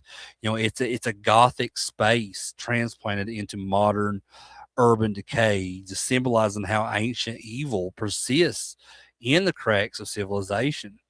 Um, and just the homeless figures, surrounding the monastery are not just these mindless zombies, but they are tragically hypnotized. They're these victims of a force that they cannot comprehend. Um, this layer really adds a subtle social commentary, how easily the vulnerable can be manipulated by forces beyond their control. And perhaps I think most haunting is the film's ambiguous ending. Brian, played by Jameson Parker, awakens from this nightmare, believing that he has defeated evil, only to see Catherine's grotesque form beside him in bed, and then realizes it's another dream. And yet, as he reaches, toward his mirror, the implication is clear that the door is still open. Evil isn't vanquished. It's waiting, patient, and closer than ever. And this kind of cycle like unresolved conclusion, really leaves this kind of lingering chill in your mind, just refusing that catharsis. It's a narrative choice that reflects the film's central thesis, which is that humanity is not the center of the universe, and some truths are too terrible to be fully understood or escaped. But in conclusion, this movie, The Prince of Darkness, is not just a great John Carpenter film. It's one of the most intellectually daring and atmospherically powerful horror movies ever made. It challenges its audience to confront that possibility that evil is not a moral choice, but a force of nature with its own logic and history and cosmic origin. It marries that scientific speculation with just kind of this religious like mythicism, and in a way that feels both terrifying and eerily plausible. And as a Carpenter fan, I find Prince of Darkness to be among one of his most personal and visionary works. It's a film that's unafraid of big ideas. It's uninterested in cheap scares, and just it's committed to building this slow, suffocating sense of dread. Its visuals, its sound design, the thematic ambition, just that emotional weight, is all brought together into this cinematic experience that just lingers, in your mind long after you've watched it. And just in an era where horror often leans toward spectacle or shock, Prince of Darkness reminds us of the genre's power to explore these deepest fears of just the human condition. Our insignificance in the cosmos, the fragility of reality, and just that terrifying possibility that something ancient, and malevolent is watching from another side of a mirror. You know what I mean? Like, for fans of cerebral horror and cosmic dread and just Carpenter's, unmistakable, filmmaking voice, Prince of Darkness is not just recommended. I feel like it's essential viewing. It's one of his greatest films ever made. Excuse me. It's a film that doesn't just scare you. It really makes you question, just the nature, of existence itself. And in that, it achieves true horror greatness, in my opinion. Give me just a second here, guys.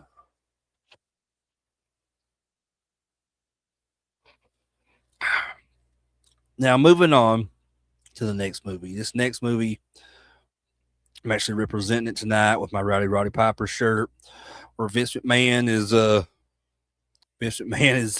one of the They Live aliens. So tonight I'm talking about They Live from 1988. And of the many monikers that's been bestowed upon legendary John Carpenter, and one of the most fitting is that of the American Prophet. Um, and follow me here. So throughout the 1970s and 1980s, Carpenter peered into that kind of dark heart of the American experiment, and reflected our deepest anxieties back at us through genre filmmaking of the highest order. And if Halloween gave shape to the fear of a nameless, motiveless evil lurking in suburbia, and The Thing was a masterclass in this Cold War paranoia and just the fragility of trust, and They Live is his most powerful, and brilliantly blunt political broadside. For a lifelong fan like myself of Carpenter, it's not only one of his most entertaining films, but arguably his most important. A work whose savage satire is has only ripened with time, really. And evolving from this kind of rebellious B movie into this chillingly accurate diagnosis of our modern condition. Um, so they live, possesses this beautifully simple premise, which this drifter finds this pair of sunglasses that allow him to see the world's true horrifying reality. But to leave it at that is just to ignore the dense, angry, and meticulously crafted world that Carpenter has built here. So the film stars professional wrestler Rowdy Roddy Piper as John Nada, which is Spanish for nothing. And John Nada is this nameless, homeless laborer who arrives in Los Angeles looking for work. And he represents, the discarded, American working class, a man with muscle and will, but no place in a system that has no use for him. So he finds camaraderie in this little town, you know, um, this little fragile community of these fellow dispossessed souls living in the shadow of just these gleaming skyscrapers, which is a visual metaphor that Carpenter kind of hammers home with that deliberate force. um, the discovery of the sunglasses is one of the great revelatory moments in cinema. um, Through their lenses, the vibrant, saturated world of consumerist 1980s America is kind of stripped away to this stark, oppressive, monochrome, black and white existence. Um, Billboards, magazines, money, reveal that they're not as advertisement for products, but as these subliminal commands like obey, consume, conform, submit, stay asleep, marry, and reproduce. Um, this is the film's first staggering thesis that our entire media and economic environment is this weaponized system of control, designed to pacify the populace into this complacent consumerism. And the second, more visceral reveal is that the wealthy elite and the authority figures enabling them are in fact these grotesque, skull-faced aliens. And Carpenter's genius is, in the design of these creatures. Um, so they aren't terrifying in a traditional monstrous sense. They are these ghouls that are just pallid and bug eyed, and just the literal embodiment of decay and corruption. Hide behind this glamorous facade. Um, and their true form, is a perfect visualization, of just the line collaborator delivers later in the film. They want to own all our businesses. The threat isn't annihilation, it's assimilation, exploitation, and just slow, comfortable death of the human spirit. um the film's infamous 5-minute long alleyway brawl between Nada and his friend Frank, which is played by Keith David, is more than just a spectacular you know, piece of just choreographed violence. It's the entire ideological conflict of the film. And Nada isn't fighting this alien; he's fighting this program resistance, of a fellow human being to seeing the ugly truth. And Frank's refusal to put on these glasses, giving you a choice: either put on these glasses or start eating that trash can, as Nada says to him, is just the struggle of every person confronted with this inconvenient reality that shatters their worldview. This fight that they have is brutal and just clumsy and just exhausting, because waking up is a brutal, exhausting process. Um, and in the third act, where Nada and Frank take the fight to the source of the signal, which is this TV station, broadcasting these hypnotic commands, is it's a classic Carpenter action finale. It's straightforward, explosive, and cathartic. The hero's goal isn't complex. It's to simply break the machine, to shut off the signal and let people see for themselves. Um, the film's tragic, yet triumphant ending sees Nada, sacrificing himself to destroy this transmitter. His final act, this glorious, defiant middle finger to the alien police helicopter that's gunning him down. So his death is not in vain as the signal dies with him, and across the globe, humanity's eyes are finally opened. Um, so upon its release, They Live was largely misunderstood. Critics dismissed its heavy-handedness and Piper's gruff non-actor performance. They missed the point entirely. The film's lack of subtlety is its greatest strength, I believe. Carpenter isn't whispering a metaphor. He's screaming a warning through a bullhorn, basically. In its power and lies its absolute conviction. Um, Over the decades, They Live has undergone a critical reassessment, rightfully taking its place as a crown jewel of Carpenter's filmography and just a landmark, a political sci-fi.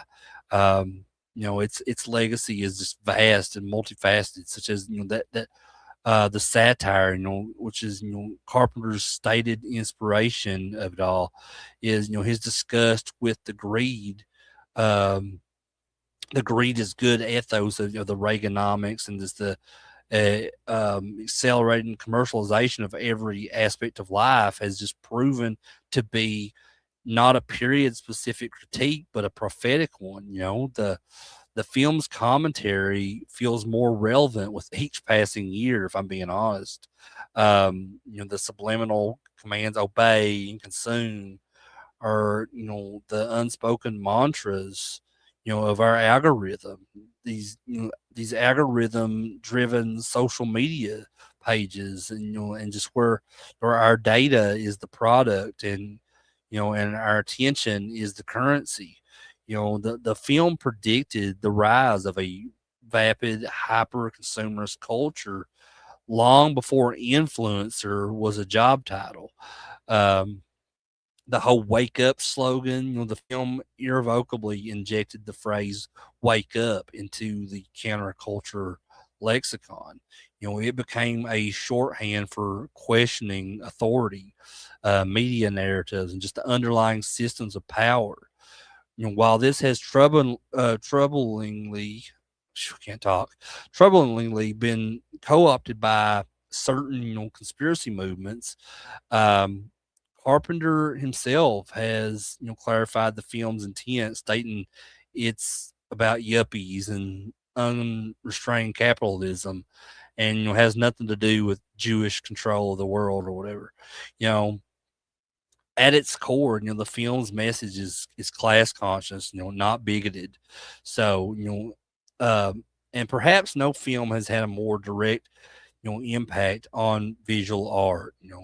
Artist Shepard Fairey, has stated that They Live was the primary inspiration for his iconic Obey Giant campaign. The film's aesthetic, the stark black and white, the bold, block letter slogans, became the blueprint for a generation of protest art. The imagery is instantly recognizable and continues to be used in political movements against corporate overreach and authoritarianism, and just enduring cultural presence of this film. Lines like I have come here to chew bubblegum and kick ass, and I'm all out of bubblegum, has also achieved legendary status. The film is constantly referenced and analyzed and debated. It's a staple of his college film and political theory courses, and it's held up as a prime example of using genre fiction to explore complex societal ideas. Um, but in conclusion, as a devoted John Carpenter fan, I return to his films for their atmosphere, their incredible synth scores, and their directorial precision, and just their profound thematic weight. And They Live contains all these elements in spades.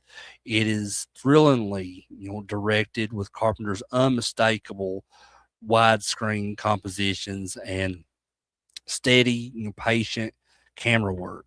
His score, is a pulsing and ominous and just defiantly synthetic beat is the perfect, auditory companion to this on-screen rebellion. But what elevates They Live to masterpiece status is its righteous anger, and its unwavering, if hard-won hope. It's a film that believes in the resilience, of the working class, and it's represented by this bruised but unbowed, nada, and it believes that the truth, no matter how ugly, is a weapon. It argues that the first and most important battle is not against the oppressors, but against the complacency within ourselves, and our friends. And the fight with Frank, must be won before the fight with the aliens can even begin. They Live is not a subtle film, um, and it's all the better for it, really. In a world that's just saturated with content, the equi- I can't speak, equivocating content and ambiguous allegory. Its clarity is a tonic. It is John Carpenter's most urgent scream into the void, a perfect piece of just pulp philosophy that demands we open our eyes and question everything, and when necessary, put on those damn glasses. Hand a pair to a friend and start kicking ass. It is and will, likely remain his most vital work, and it's definitely one of my absolute favorites. Um, but moving on to the next film now. So this next one, which will be the third and final film in Carpenter's Apocalypse trilogy, um, and with this film, Carpenter, he's carved out a unique space in horror cinema, where the real terror isn't just, what's in the shadows, but what the shadows reveal about, our fragile understanding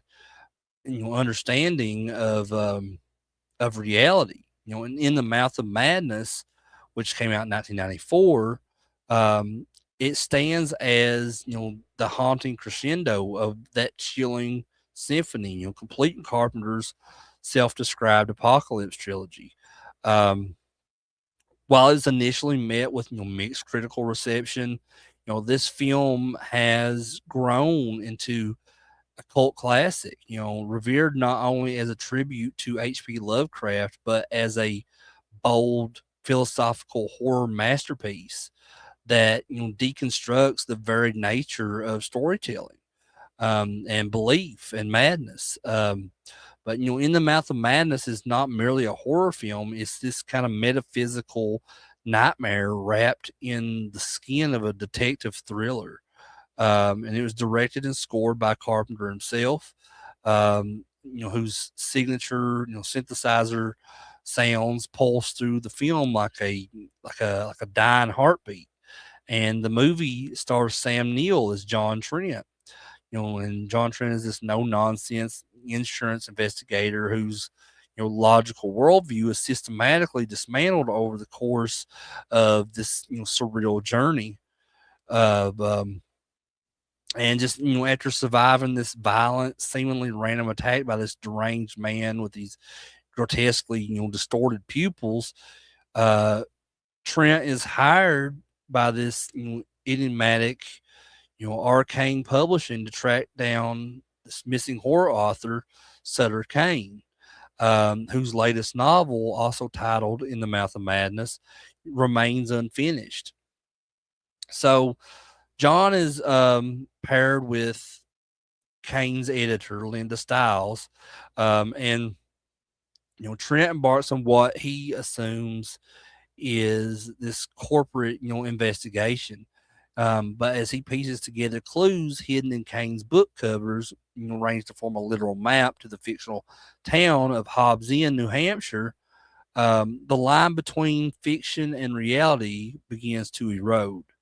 So the journey there is a waking dream, repeated glimpses of a decaying cyclist, a road that vanishes into thin air, and just a sudden, impossible arrival in a town that exists exactly as described in Kane's novels.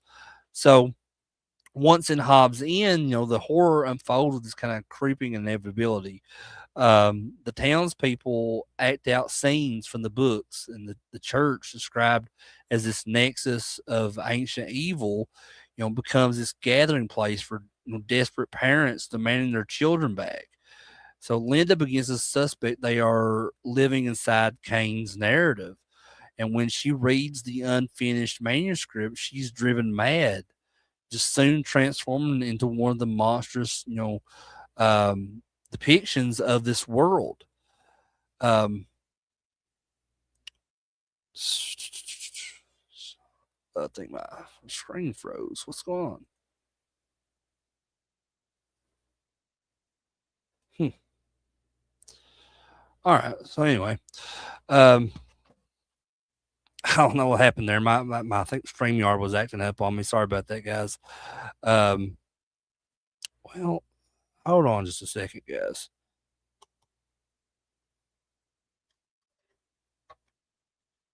Sorry about this.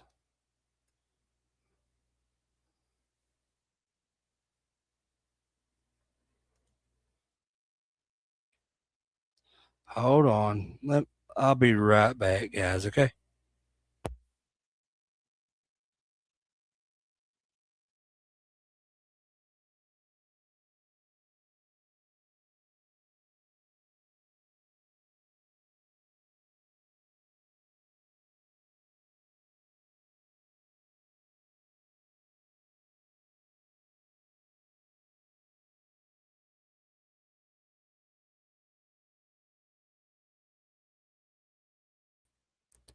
Sorry about that, guys. I don't know what was going on. I was trying to mess around with my computer a little bit. It's like it was like freezing up on me or something. But where was I? What was I saying? Um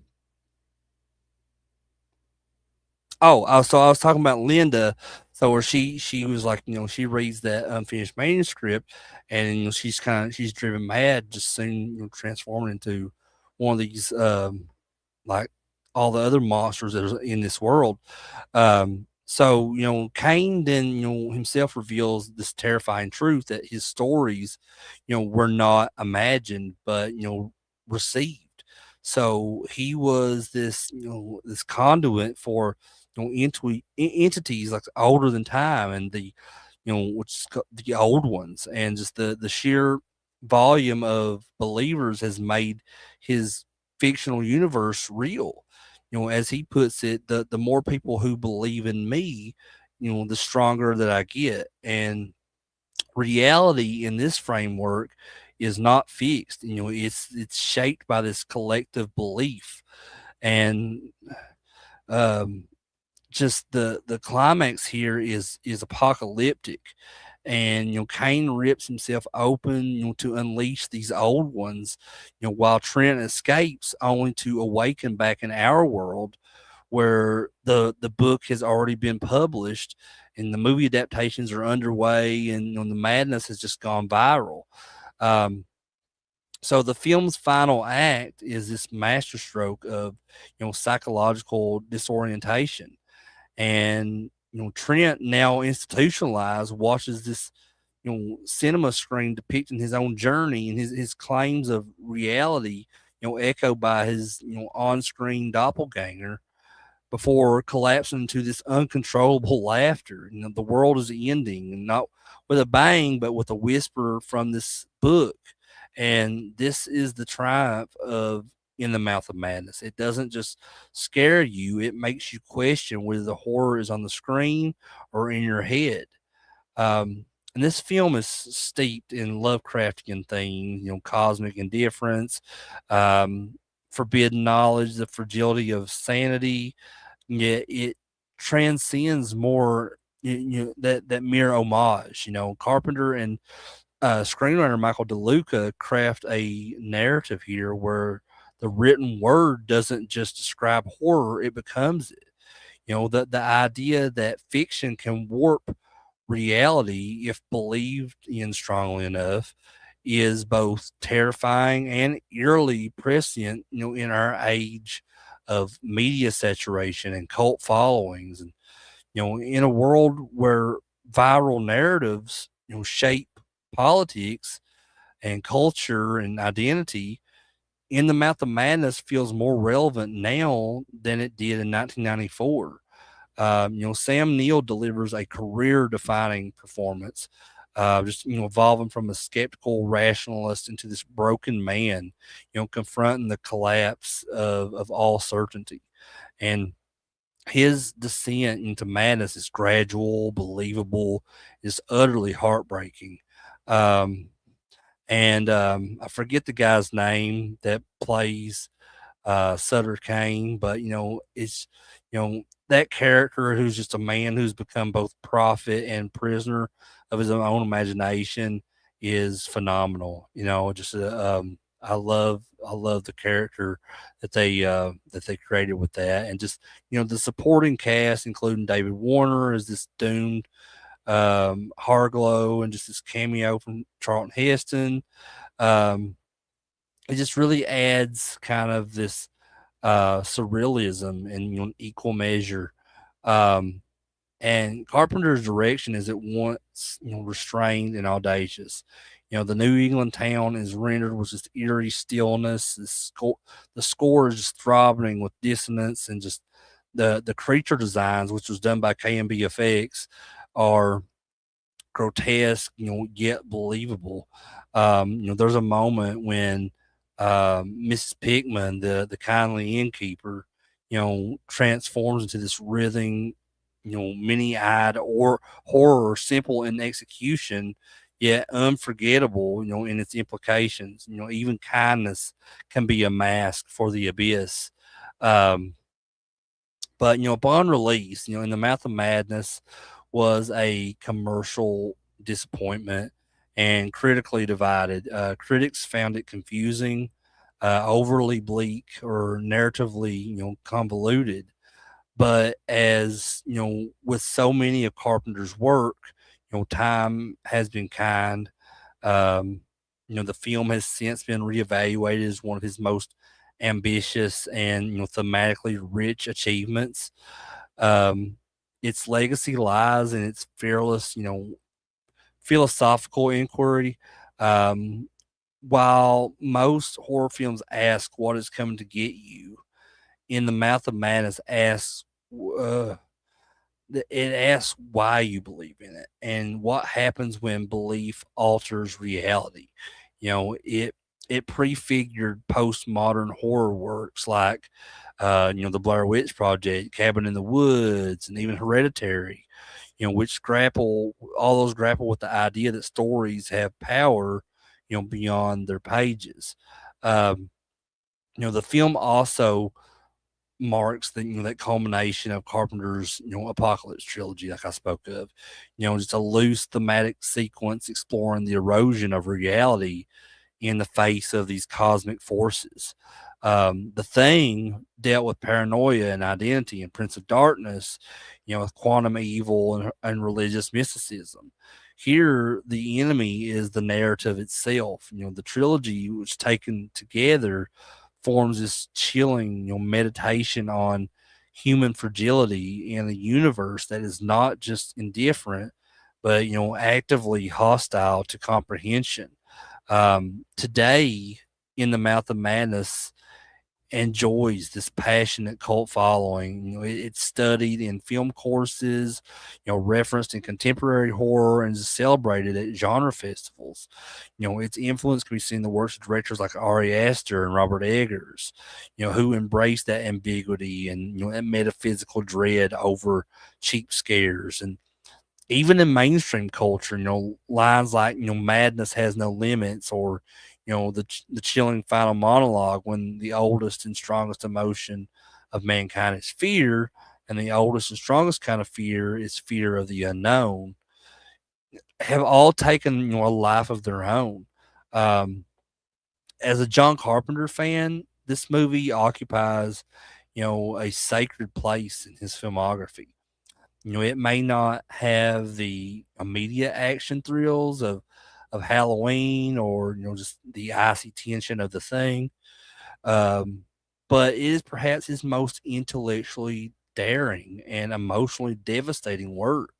It's a film that doesn't just want to scare you; it wants to unmake you, to leave you questioning the stability, of your own world. Um, in an era where, like, fake news, deep fakes, and conspiracy theories, blur the boundaries of truth and fiction, a lot of AI stuff as well. Um, Carpenter's vision feels prophetic here. In The Mouth of Madness suggests this terrifying, possibility that stories once believed in enough stop being stories at all. They become real. And when reality is a narrative, then madness is not an illness. It might just be the only sane response. Um, this film is not for the faint of heart. It's bleak, disorienting, and just and uncompromising. Um, for those willing to descend into its kind of maddening depths, it offers a cinematic experience unlike any other. It's a haunting, poetic, and ultimately unforgettable journey to the end of imagination and beyond. And, for fans of horror, of Lovecraft, and of John Carpenter's, singular genius, In the Mouth of Madness is not just a recommendation. It's not just a recommendation, it's a revelation. And after watching it, you might find yourself, staring just a little too long, at the shadows, and wondering what stories are writing you. So, no, I'm just playing, but really, this is a really good movie. I think you guys should definitely check it out. Um, Especially, if you're a Carpenter fan and this is one of those that you still haven't seen, definitely check it out as soon as possible. Um, but that now brings me to the last film that I want to talk about for tonight from John Carpenter. And that's John Carpenter's Vampires from 1998. And this movie is often overshadowed by, Carpenter's earlier classics like Halloween, The Thing, They Live. Um, but, it stands as this defiant, underappreciated gem, in his filmography. And it's raw, it's unapologetically violent, and it's just drenched, in that kind of gritty, nocturnal atmosphere that only Carpenter could conjure. Um, and this is far from being a forgotten experiment. Vampires is a bold reimagining of the whole vampire mythos that blends horror, western, and action into a, powerful cocktail of nihilism and faith, and just, blood-soaked vengeance. For fans of Carpenter's signature style, which is the minimalist scores, bleak worldviews, and just anti-hero, characters. This film is nothing short, of essential. Um, you know, Vampires, also known as John Carpenter's Vampires, is was of course written and directed by Carpenter himself, who also composed its, synthesizer lace score. It was, adapted from John Stakely's 1990 novel of the same name. The film stars James Woods in this very commanding, unforgettable performance as Jack Crow, who is this Vatican-sponsored vampire hunter, a master slayer, raised by, the church after his parents were murdered by vampires.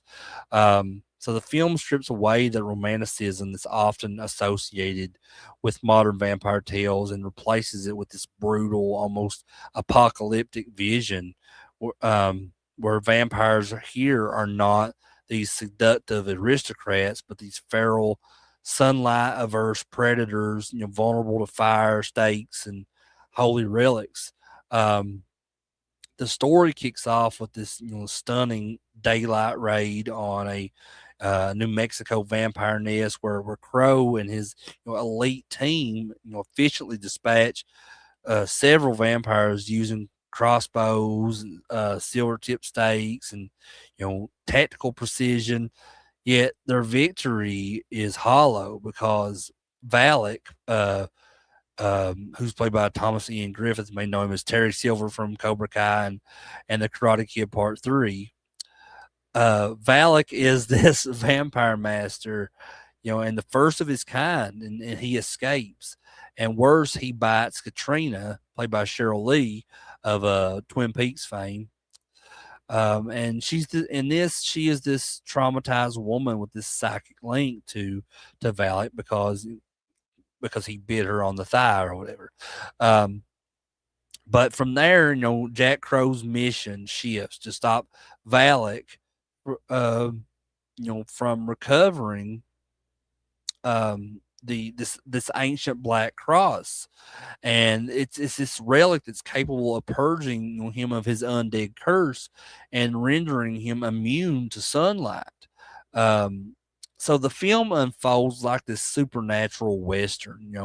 Uh, Jack Crow is the stoic gunslinger. Valak is the devilish villain, and this desolate, sun-baked, Southwest is their battleground. Um, the story is relentless in its pacing. It's driven by betrayal, personal demons, and theological dread. And at its core, Vampires is a story about faith, and both lost and tested. So Father Adam, who is this idealistic, Vatican archivist, is forced to confront the grim reality of holy war. So meanwhile, Crow, though devout in his mission, is emotionally scarred. You're just haunted by the memory of killing his own infected father. So these personal stakes, really elevate the film, beyond mere monster slaying. It's a meditation on duty and sacrifice and just what it means to fight evil when your soul is already halfway to damnation. Um, Visually, Vampires is, I think, one of Carpenter's most striking late career works. I think this is his last great film that he put out. Um, the cinematography by, you know, which was this frequent collaborator with Carpenter named Gary Kibb, employs this kind of stark contrast of light and shadow, and just emphasizing the vampire's kind of nocturnal menace. And the action sequences are choreographed with just clarity and brutality, and especially the opening raid and then the final showdown at the Spanish Mission. It's each shot infused with this kind of with Carpenter's very trademark economy and efficiency. And the practical effects, particularly the vampire transformations and makeup, remain impressively, grotesque even by today's standards. When Valak emerges, his eyes are hollow, and his he feels genuinely inhuman, more like a cursed priest than a gothic monster almost. Um, and then there's James Woods. As Jack Crow, James Woods delivers a performance that is equal parts charismatic, terrifying, and tragic. He's not the typical Carpenter protagonist character like Snake Plissken or John Nada. The types who just kind of smirk through the apocalypse. Jack Crow is colder, more wounded.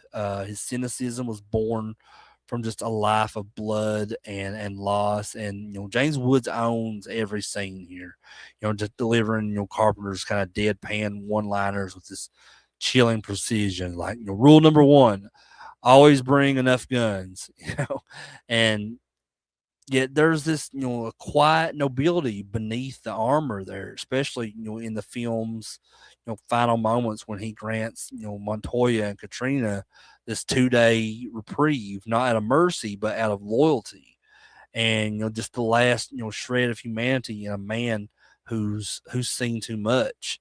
Um, but despite this kind of lackluster critical reception, upon its release and just this underwhelming box office, return, Vampires has really carved out a significant cult following over the past 2 decades. Particularly among fans of Carpenter's, you know, um, universe of films, and just lovers of practical effects horror. And I mean, it's in my top 10 um, Carpenter films of all time, or else I wouldn't be talking about it on this show right now. Um, but while it may not have that instant, cultural impact of Halloween or the Thing, Vampires holds its own as a fiercely, original entry in the vampire genre. One of its most enduring legacies is just its de-romanticization of vampires. At a time when Anne Rice's Interview with the Vampire and Buffy the Vampire Slayer were, shaping public perception of vampires as tragic, glamorous figures, John Carpenter's vampires pushed back with something far more visceral. Creatures that hiss, claw, and reek of decay. It predated later trends like 30 Days of Night or even The Strain that embraced a more monstrous survival horror take on vampirism. Carpenter's vision feels ahead of its time in that regard for sure. And the film also stands as one of, like I said, Carpenter's last true forays into original horror before shifting toward television and retirement. Um, in many ways, it feels like this movie feels like a farewell to the genre that he helped define. It revisits recurring themes like paranoia, institutional corruption, the collapse of order, while weaponizing them in a new context. The revelation that Cardinal Alba has betrayed the church out of fear of death is a devastating twist here, underscoring Carpenter's skepticism toward authority and organized institutions. It's pure Carpenter. Even the holy can be compromised. Um, and though the sequels like Vampires Los Muertos from 2002, which I think has John Bon Jovi in it, and then also Vampires the Turning from 2005, they lacked Carpenter's involvement and critical acclaim. They testify to that world building potential of the original, however, and just the universe.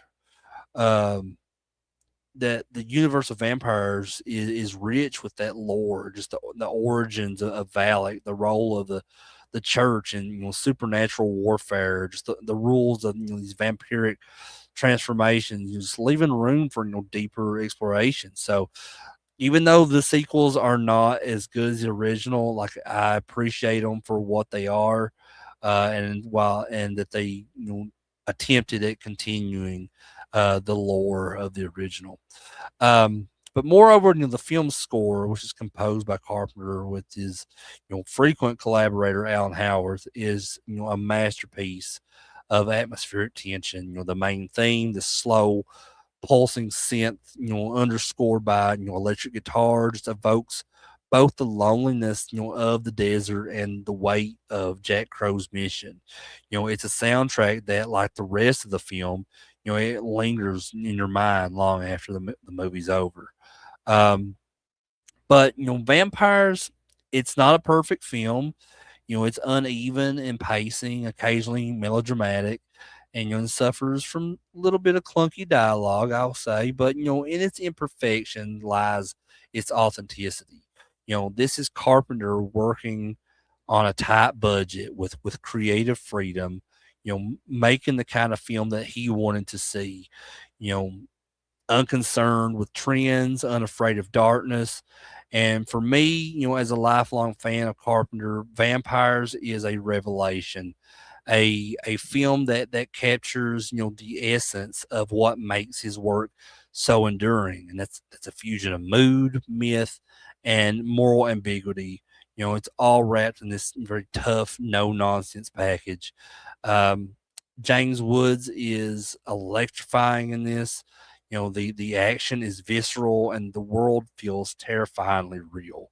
It's a film that refuses to glamorize violence or redemption, and in doing so, it achieves something rare, and it's authenticity in a genre often bloated with fantasy. Um, if you're a Carpenter fan, Vampires is mandatory viewing, and if you're new to his work, it's a perfect gateway into his later, more introspective phase. It may not be the film that launched a thousand imitations, um, but for those of us who have walked through Carpenter's kind of haunted cinematic landscape, Vampires is a shadow that we're glad to have followed, and one that still bites with this ferocious power. So yeah, I highly recommend John Carpenter's Vampires, and I recommend all of these movies that I've talked about tonight. If you've not ever seen any of these movies before, do yourself a favor and open your mind and your heart up to the world of John Carpenter's films. Like I said, this man really changed how I looked at films and at the world in general. Uh, and just that's why I love his film so much. That's why he's my favorite director of all time, my favorite movie director of any genre. I love John Carpenter. He's my favorite composer. Um, and I'm so glad to do this show tonight and just talking about these films, which I'd already talked about the original Halloween back around Halloween in October. But I definitely I'm glad that this opportunity opened up for me able to revisit these films once again, talk about them within the 500 movies of 2025. And before I go for the evening, I said that I would do a ranking countdown of the top 10 John Carpenter film, my favorite John Carpenter films. So let's start with number 10, which is the film that I just talked about, John Carpenter's Vampires. So number 9 would be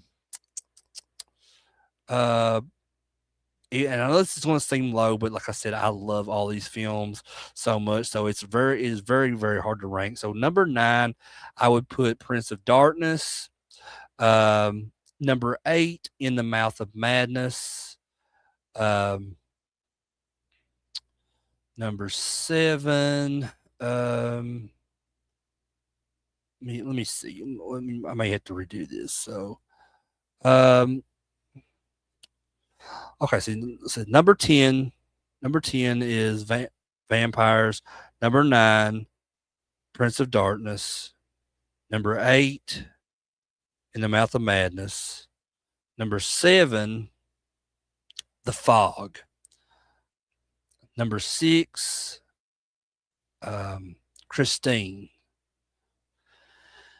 Number 5, Escape from New York. Number 4, Big Trouble in Little China. Number 3, The Original Halloween. Number 2, They Live. And of course, number 1, The Thing.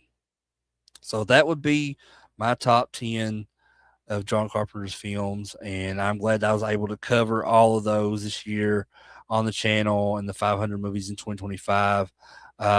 But that's it for tonight's show. I really appreciate everyone who watched this live, or if you're watching this on the replay. Thank you guys so much.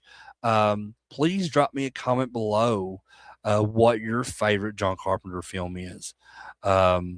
Or just what your favorite John Carpenter composed soundtrack may be. Just whatever you want, anything John Carpenter related you want to talk about in the comments below. I'll be more than happy to read them. If you like this video, please give it a thumbs up. I'd really appreciate that. If you're new to the channel, please hit that subscribe button to catch more videos like this one. As far as the 500 movies in 2025 goes, there's only one episode left, and that's next Wednesday on New Year's Eve. So be sure to check that out when you get a chance. If you're not able to watch it on New Year's Eve, if you're out doing something with friends or family, that's completely understandable. But if you're able to check it out later sometime, I'd really appreciate that. Um, and as always, click that bell for any future notifications. So with all that said, I'm Crater. This is CraterMania. I love you guys. Have a good night.